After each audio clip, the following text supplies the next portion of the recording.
Water in the background is my favorite playground, the Oslo Fjord, and I have a summer cabin right there where the picture's taken. And I should be there instead of here, but love to talk to you guys, so welcome everybody. I recommend you take a little photograph of the first page because the QR will get you all the slides. And the slides are very dense with lots of free references to books and papers. And so sooner or later, you probably, if you want to go deeper, you're going to want that QR for the slides. So there's me with an early book where I started in 1958 at IBM. And so as an old man in 1976, I wrote one of my first books, Software Metrics. And this talk is a lot about engineering metrics or measuring and feedback. In 88, I wrote a book called Principles of Software Engineering Management. And there's a lot of early Agile ideas in the book. So the free copy of the competitive engineering book on this page, but from the 76 book, I give you a quotation that, in my view, defines Agile as it should be. In other words, not as Scrum defines it, but as I would have it, with plenty of measurement and feedback and learning and maybe some failed experiments that turn into better experiments. So that's from 1976, and I started doing such projects in about 1960, using my intuition that it was a good idea to do a little bit at a time and make sure it worked well. Okay.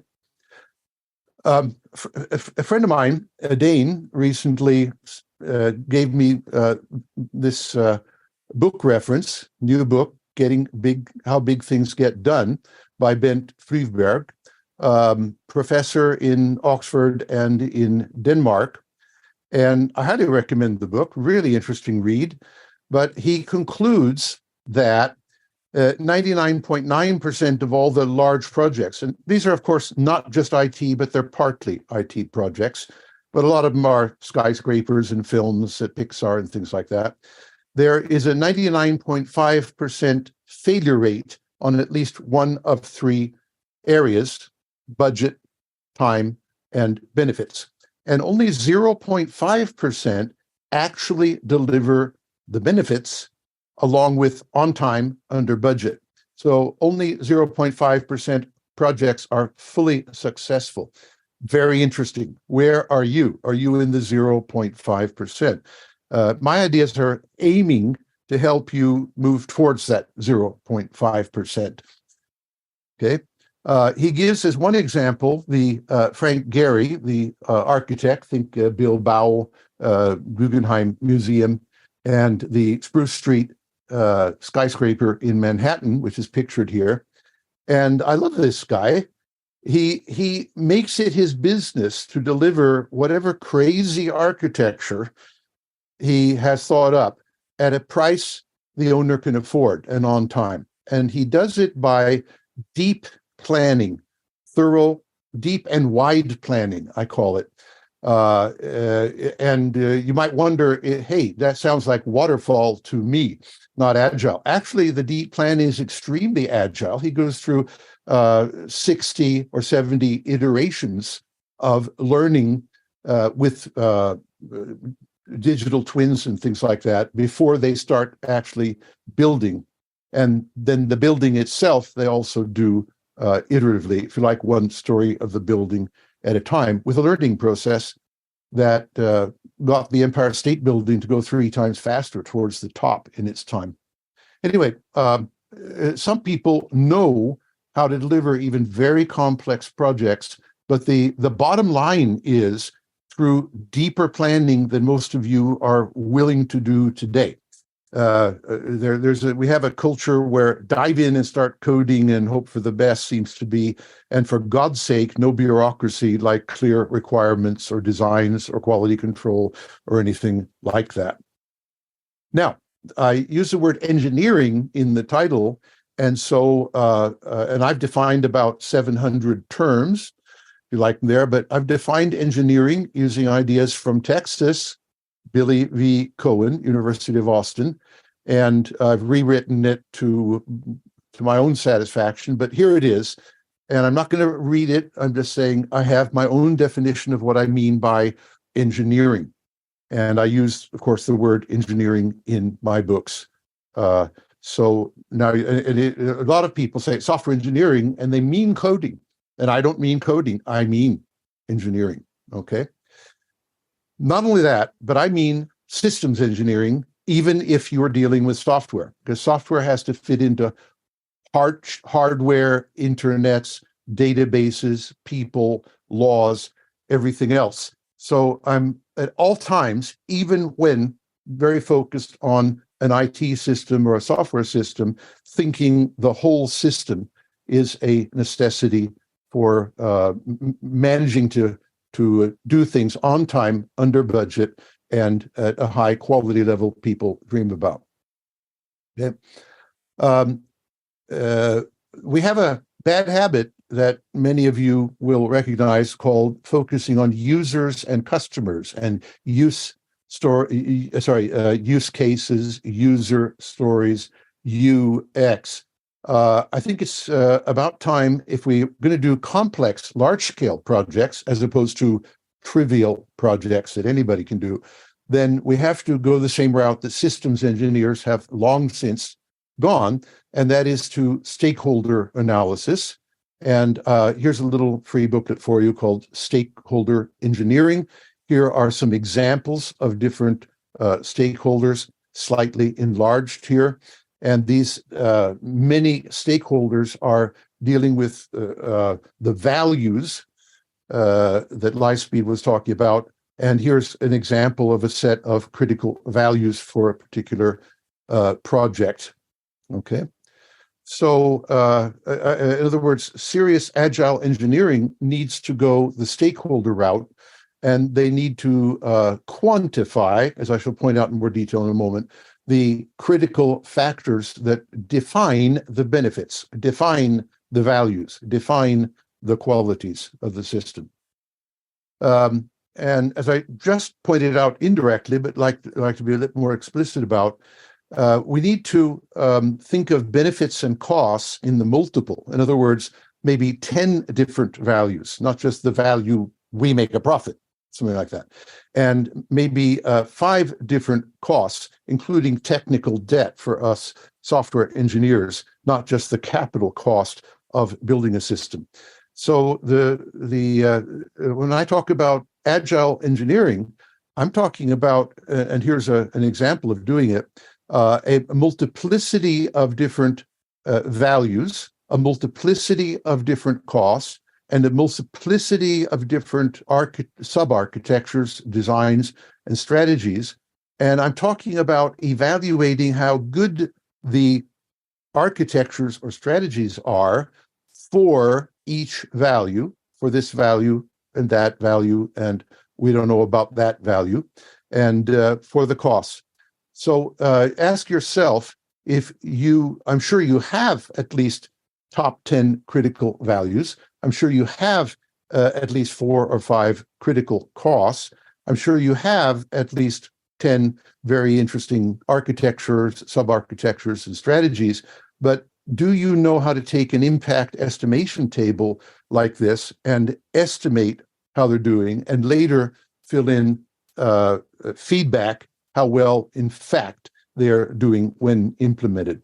Okay, here's a simplified version of 4 different sub-architectures, and they're some of the values over some of the costs, some of the values over some of the costs. Okay, you can immediately appreciate that if we can do this little calculation, we can prioritize that which delivers the highest set of values for the lowest set of costs. Let me introduce to you some history that, and those who do not remember their history are doomed to repeat it, said Santayana. This is IBM Cleanroom, which bragged about software for NASA and the Navy, for example, LAMPS project, that they had learned to deliver always on time always under budget. And IBM had never been able to do this before at IBM Federal Systems Division, but they'd learned how to do it. And of course, they delivered to the contracted qualities like the availability and things like that. And so the question is how they did it. And they use something interesting. I call it dynamic design to efficiency. That's a mouthful, but dynamic means they're actually using agile cycles here, about 45 of them, monthly cycles for a 4-year project. They're actually measuring the value delivered at each cycle. That's what I believe in with my methods, and the costs incurred. And if the answer is we're not doing well, we got less value or more cost, then they call in Robert Quinnen, the architect, and say, Quinnen, fix it. Change your design or architecture so that it's cheaper and better, and let's try it out on the next, call it a sprint, if you like. They didn't do it at that time, okay? Here is one of my favorite clients, Intel, who's been using my methods for over 20,000 engineers for over 20 years. And here's a guy who's at Intel who's done research on my methods. There's a paper, and there are links to the paper there. And they deliver, this is an example of going deep in engineering, okay? They quantify all the qualities of the chip using my planning language, and they deliver initially a requirements with only 10 defects per 600 words per page. And that turns out to be 50 times worse quality than Intel can accept. So Intel uses an exit criteria, and basically says no exit. So they go back and keep on trying to get better and better and better and rewriting their requirements. So finally, they're down there at 45 pages instead of 31, but only 10 defects, which works out to 0.22 defects per 600 words. That's going deep into engineering and quality. Then they release it, and then they can safely build it without having a lot of bugs they have to deal with after the chip is spread around the world. Okay, so this is an example of using the methods I'm talking about in practice at a well-known corporation for many years. In case there's any doubt whether they work or not, get the paper and read it. Here is another impact estimation table. And the point I'm bringing out here is that we can use this when we've divided up larger strategies or designs or sub-architectures into something fairly small. We can consider them to be sprints or steps, and we take each sprint and we evaluate the values, and then we evaluate the costs, and we compute the value to cost. And in really advanced versions, we look at the plus minus uncertainty and evidence and credibility and risks. And but we use this information to decide what's the smartest thing to do. In fact, it's computed on a spreadsheet here that this is the smartest thing to do. And we can then prioritize or sequence our sprints based on quantification against our critical values and our critical costs. And this beats planning poker and other such exercises. I also believe that it's time we got rid of yellow sticky cultures, at least for large, complex systems, and went digital in everything we do. And this is symbolic for artificial intelligence models, which we are now just releasing at graphmetrics.com, which together with other digital tools we have will help us keep track of all this quantified multidimensional stuff. At Intel, when we were having all this discussion, does Agile scale up? I thought, of course it does. I know it's used on very, very large projects. I know it's used on very, very small projects. So I put it to my good friend, Eric Simmons, who really was the man who made my methods happen at Intel. And I said, do my methods scale up? And he said, no, Tom, your methods do not scale up. They are scale free. and everything we've done for 20 years at Intel proves it. So that might interest some of you, the concept of scale free, as opposed to moving from, say, Scrum to SAFe to scale up is another way of doing it. Okay. Regarding this particular diagram is a case study you can get down there of a fairly small client that is 60 people with 16 developers. And they're using this method with impact estimation tables to manage their sprint steps. Here's the feedback from reality. Here are requirements, the goal level, and they're using it. They get little color-coded things. Green means you don't have to do any more work on this robustness, usability, and red means you're in trouble. You'd better reprioritize and do work on that. They have a weekly cycle, but they're not only using this method in small teams. This is a team of four, team of four, team of four, and team of four, but they are working in parallel. So here it is, small scale and yet parallel use. So if you think these methods are too complex for small systems, here's an example and a case study. Business-wise, this startup trashed their competitors and took them over on the world market as a result of getting their qualities so good, so fast using this methods. And they officially credited in writing on their website these methods I'm talking about for helping them do that.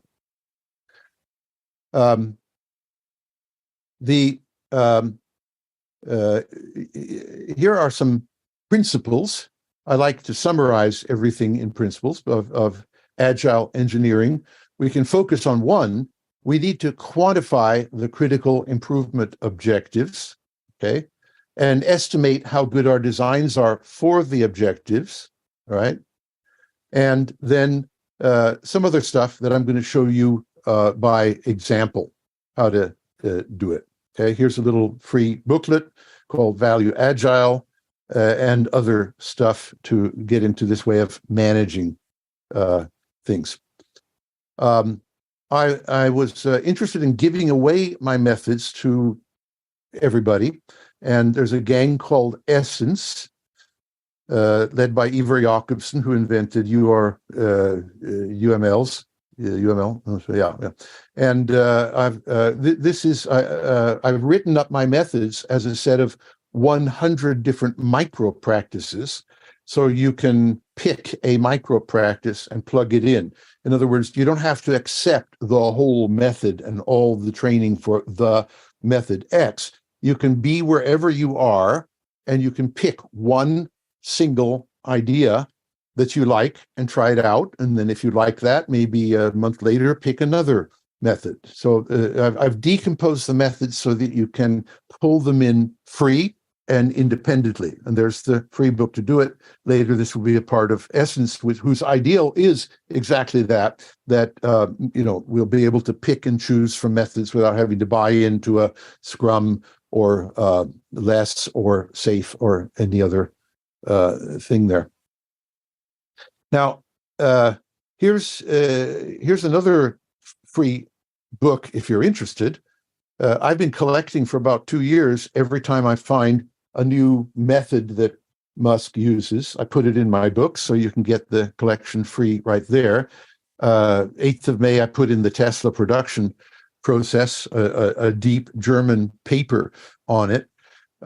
Musk himself hasn't written his book on it. Maybe one day he will, but he talks a lot and tweets a lot, and other people talk about their experiences in SpaceX and Tesla and other places. So I think he's very interesting. I think there's an argument that Musk is the greatest agilist in the world in terms of, and he's definitely an engineer doing engineering things. So I give you a real live example of agile engineering. Okay. And I put my money where my mouth is in terms of investing in Tesla stocks. They always seem to go up for me. And of course, I drive my third Tesla very happily, recommend Tesla 3. And he does a lot of software. Remember, his Tesla cars are half software. Okay, so don't say, oh, it's about cars and rocket ships, nothing to do with us software people. He very much is a software guy from Silicon Valley, but he's done things that all the rest of us can just dream about. So now I have little parts of the book here. For example, the first time we started capturing it, we captured these 5 ideas, his engineering philosophy, and he makes a point here. You need to do these things in sequence. In other words, don't automate too early, get it right. And he also says the requirements, you need to be skeptical, no matter who gave them to you or how intelligent he is. I think he's referring to himself. Be skeptical of the requirements and keep on probing and testing to make them better. And the same with design. All designs are wrong, and keep on probing there.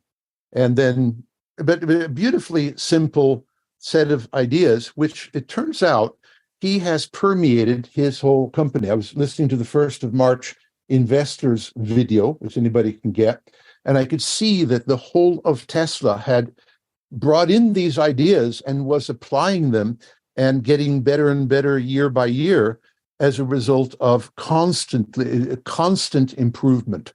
Okay, not a new model of the car every 4 years.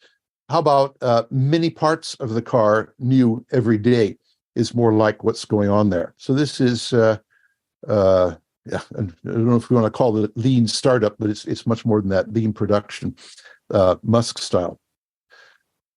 I can't help liking his methods because they, in fact, are very similar to my own. But since I'm not the richest man in the world, and Musk is, I thought I'd point him out to you in case you want to be the richest person in the world next time around. Okay. Now, I've got some slides here that reformulate what he said orally, and we wrote down, and into what I call my language. So here are his principles again. And I needn't go through them here and now, just to say that I, in a sense, prefer that you read these statements as what I think is, really what Musk is intending to say. And again, more detail about that. Here you have an example of a requirement in language with, lots of detail. One little thing, little detail I like is that we need to know exactly who stands for the requirement as responsible, not a department, but a person. I like that, and I do that. And then you need to justify the requirements in terms of the benefits for the specific stakeholders. And I do that too. Okay. Enough of that. Here's about design. And here is the dynamic design optimization. That is, every step gets feedback, measurement, and then tries to deliver the best set of values it can at the lowest cost on the next iteration, and it measures whether it did or not. And if necessary, the architect, which is Musk and his staff, they intervene to try to make it better. So this is the IBM clean room method in Tesla and SpaceX in practice. Here is the now replaced, but then CEO of Volkswagen, a very old car company, insanely jealous of the fact that Musk can apparently push his cars through the assembly line 3 times faster. Not bad for a startup compared to, call it 100-year-old, well, maybe 80-year-old company. Automation. And now here's this thing about systems engineering I was talking about, focusing on the big picture. Musk he used the remark in his original 5 principles, everybody should be a chief engineer. And if you go a little bit deeper, what he means is everybody should have a picture of the whole system, or at least a much larger part of the system than their narrow code, right? And make better decisions as a result of understanding multiple factors and multiple costs, not just some narrow part of it. So he's very much a systems engineer. Musk is a fanatic on making safe cars, and here are 50 of the safest cars ever measured. But this is interesting enough, the three safest cars at this point in time are the Model Y hadn't come out yet, Model 3, Model S, and Model X. Now, what this is telling us is that if you consciously focus on something like safety and engineer it as rigorously as Musk does, you can achieve the highest safety in the world compared to anybody like Volvo, who's been trying to do this for decades. Okay? So this is focusing on the values or qualities. I don't know, my value in a car is that I survive the accidents and crash. I drove my car out of the road one day down a hill and got a shock, and I learned something which made me buy safer cars. Okay. Now, a lot of what I do is viewed rightly by other people as complex. There's a lot of different things to learn. It's not as simple as, say, learning Scrum or something like that, but it will allow you to go deep and get it right, and the investment you make up front will pay off towards, in terms of not having cost overruns, not having bad quality, that kind of thing. And I've always been fascinated by the idea of simplicity as a way of fighting complexity. So just for fun, last fall, I started writing this book, which is in process. In about a month or two, I'm going to move out to the cabin and start writing the second half of the simple book. But right now, you can take a look at my book about simple and simplicity, because I think simplicity is something you can also design into a system. And when systems are over complex and you're looking at Cynefins quadrants and wondering what to do, I think the answer is maybe the Musk answer: redesign it so it is simpler. Okay, and there are lots of ways of doing it, but you have to be a smart designer. You have to engineer simplicity, such as user friendliness, into a system, as my friends at Confirm It did in the earlier case study. So I've been trying to explore a presentation of my methods in a simpler way. So recently, a friend of mine and I were talking about how much we dislike the iron triangle idea, that if you touch one of these factors, you have to sacrifice the other factor. If you want to reduce cost, you have to sacrifice quality.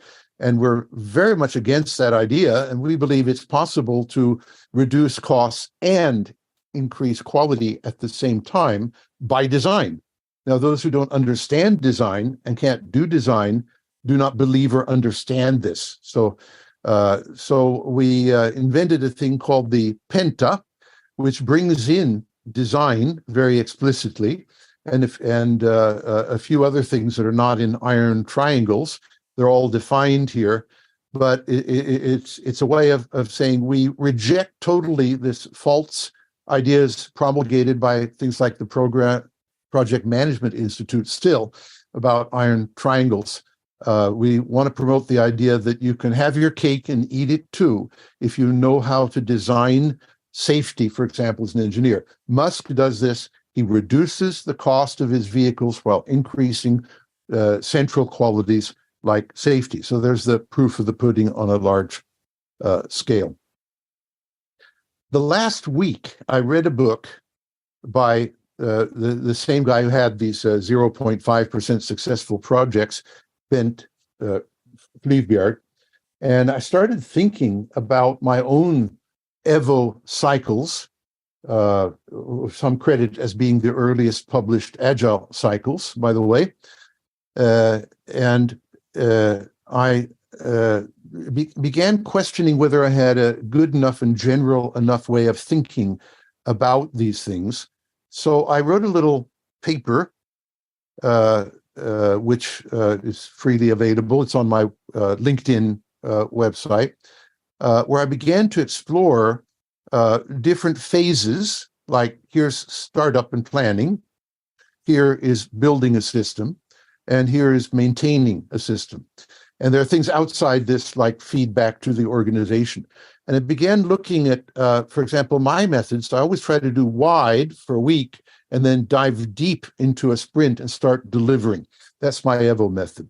But Frank Gehry, he goes wide immediately and deep, and he spends 2 years on it. And he is very successful with his skyscrapers. So I'm trying to work out a more general model and trying to figure out when should we do wide and deep right away, or wide and deep simultaneously. Is it the difference between software and skyscrapers? I don't know. I'm busy exploring it, and I'm sharing on LinkedIn and Twitter my ideas if anybody wants to comment. We're having a bit of, but it's forced me into a rethink I haven't done since 1960. So maybe I was getting a little bit old and stayed in my ways, but Bent's book shook me up and good.